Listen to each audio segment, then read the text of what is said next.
ഞാനിപ്പോൾ ഉള്ളത് ആറളം ഫാമിലെ ബ്ലോക്ക് 10 കോട്ടപ്പാറ എന്ന് പറഞ്ഞ പ്രദേശത്താണ്. കഴിഞ്ഞ വർഷം നമ്മളിവിടെ വന്നപ്പോൾ ഈ പ്രദേശം മുഴുവനും കാട് പിടിച്ച് കിടക്കുന്ന ഒരവസ്ഥയിലായിരുന്നു. തൊട്ടപ്പുറം, അതായത് ഞാനിപ്പോൾ എൻ്റെ സ്കൂട്ടി കിടക്കുന്ന അതിൻ്റെ അപ്പുറം ഇപ്പുറം ഒന്നും നമുക്കൊന്നും കാണാൻ പറ്റാത്ത സ്ഥിതിയായിരുന്നു. അതുപോലെ കാടായിരുന്നു. ഏതായാലും ഇവിടെയൊക്കെ ഇപ്പോൾ തെളിച്ചു. അങ്ങ് ദൂരെ വരെ നമുക്കിപ്പോൾ കാണുന്ന രീതിയിലൊക്കെ ആയിട്ടുണ്ട്. അവിടെയൊക്കെയാണ് സ്ഥിരം ആന ക്രോസ് ചെയ്യുന്ന ഒരു ഏരിയ എന്ന് പറയുന്നത്. ആനമതിൽ അവിടെയാണുള്ളത്. അപ്പോൾ ഏതായാലും ഈ ചേട്ടനോട് നമുക്ക് ചോദിക്കാം. ചേട്ടൻ്റെ പേരെങ്ങനെയായിരുന്നു? രമേശൻ. എന്താ ചേട്ടാ ഇവിടുത്തെ അവസ്ഥ? അപ്പോൾ ഇവിടുത്തെ അവസ്ഥ, ഞാനിപ്പോൾ 10-20 വർഷമായി ഞാൻ ഇവിടെ സ്ഥിരമായിട്ട് താമസിക്കുന്നത് പട്ടയം കിട്ടിയതിന് ശേഷം. പക്ഷേ എനിക്ക് ഈ പറമ്പിൽ, എൻ്റെ പറമ്പത്ത് ഒരു മുതലും ഇല്ല, വെറും വട്ടക്കാട് മാത്രമേ ഉള്ളൂ. ഒരു മുതലുണ്ടാക്കിയാൽ എനിക്കത് കിട്ടുന്നുമില്ല. വളരെ കഷ്ടപ്പെട്ട് ഞാൻ ജീവിക്കുന്നത്. ഇതിനിടയ്ക്ക് തന്നെ കാട്ടാനെ ഓടിച്ച് എൻ്റെ കാലെല്ലാം പൊട്ടി, ഉപ്പിറ്റെല്ലാം പൊട്ടി 3 കമ്പി ഇട്ടിട്ടുണ്ട്. പണിക്കാണെങ്കിൽ പണിക്ക് പോകാൻ കഴിയുന്നില്ല. പിന്നെ അറിയുന്ന ആൾക്കാർ 10, 50, 100 തരും. അതുകൊണ്ട് എൻ്റെ ജീവിതം ഇങ്ങനെ തള്ളി നിൽക്കുന്നതെന്നല്ലാണ്ട് വേറെ ഒരു നിവൃത്തിയില്ല. വേറെ വരുമാന മാർഗ്ഗമൊന്നുമില്ല. വേറെ വരുമാന മാർഗ്ഗം. ചേട്ടാ കാല് പൊട്ടിയതല്ലേ? കാണിക്കാവോ? ചേട്ടൻ്റെ കാല് ആന ഓടിച്ച് വട്ടം ഒടിഞ്ഞാ?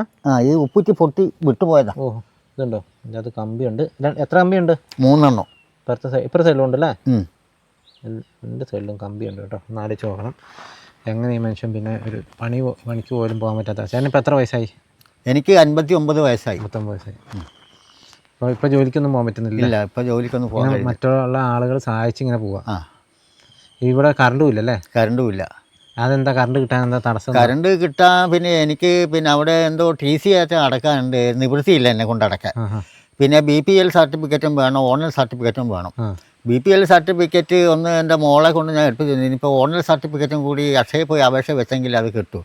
അതിന് വാങ്ങാൻ പോലും എൻ്റെ അടുത്ത് പൈസ ഇല്ല. പിന്നെ ഞങ്ങളെങ്ങനെ എന്താ ചെയ്യുക? ഞാൻ ഇവിടുന്ന് ചേട്ടൻ ഇതൊക്കെ ചെയ്ത് കിട്ടിക്കഴിഞ്ഞാൽ കറണ്ട് കിട്ടാൻ പറ്റൂലേ? കറണ്ട് കിട്ടാൻ സാധ്യതയുണ്ട്.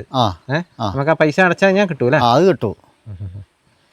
കറണ്ട് ഇല്ലാത്തതുകൊണ്ട് വലിയൊരു പ്രയാസമായിരിക്കുമല്ലോ ഇങ്ങനത്തെ ഒരു സ്ഥലത്ത് അല്ലേ? വളരെ ബുദ്ധിമുട്ട്. എന്താ ചെയ്യണ്ടേ? വൈകിട്ട് നിങ്ങൾ എത്ര മണിയാകുമ്പോഴത്തേക്കൊക്കെ വീട്ടിലേക്ക് എത്തും? ഞാനിവിടെ എവിടെയും പോകാനാതെ ദൂരെയാണ്. ഞാൻ പോക്കുമില്ലല്ലോ. മോളിത്തെ അയൽവാസിയുടെ വീടുകളിലൊക്കെ 2 മിനിറ്റെല്ലാം പോയിരിക്കും. നേരത്തെ ഞാനിങ്ങ് വരും. 4 മണിയാകുമ്പോഴത്തേക്കും ഞാൻ മെല്ലെ ഇങ്ങ് വരും. മറ്റേ അന്ന് ആന കൊന്ന അനീഷേൻ്റെ വീട് ഇവിടെ തൊട്ടടുത്തല്ലേ? അതിൻ്റെ തൊട്ടപ്പുറം അല്ലേ? അപ്പം അന്ന് രാത്രിയൊക്കെ നിങ്ങൾ ഈ ബഹളമൊക്കെ കേൾക്കുന്നുണ്ടോ? ഇല്ല, നമ്മളൊന്നും അറിയുന്നില്ല. ഇല്ല. വെളുപ്പിനൊരു 4 മണിയായപ്പോഴാണ് അവർ വിളിച്ച് പറയുന്നത് ഇങ്ങനെ സംഭവം നടന്നല്ലേ?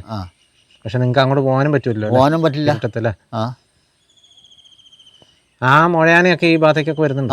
അത് ഇതിനകത്ത് തന്നെ ഉള്ളത്. 2 മുഴയുണ്ട്, ഒരു കൊമ്പനുണ്ട്. വലിയ മുഴ ഇങ്ങോട്ട് വരുന്നുണ്ടോ? അതാ തന്നെയായി അനീഷിനെ. അതിങ്ങോട്ട് ഈ ഭാഗത്തേക്ക് വരാം. ഇങ്ങോട്ട് വരുന്നുണ്ട്. എന്തെങ്കിലും അതിന്റെ മുമ്പിൽ പെട്ടിട്ടുണ്ടോ? ഞാൻ പല പ്രാവശ്യം പെട്ടിട്ടുണ്ട്. അതെ.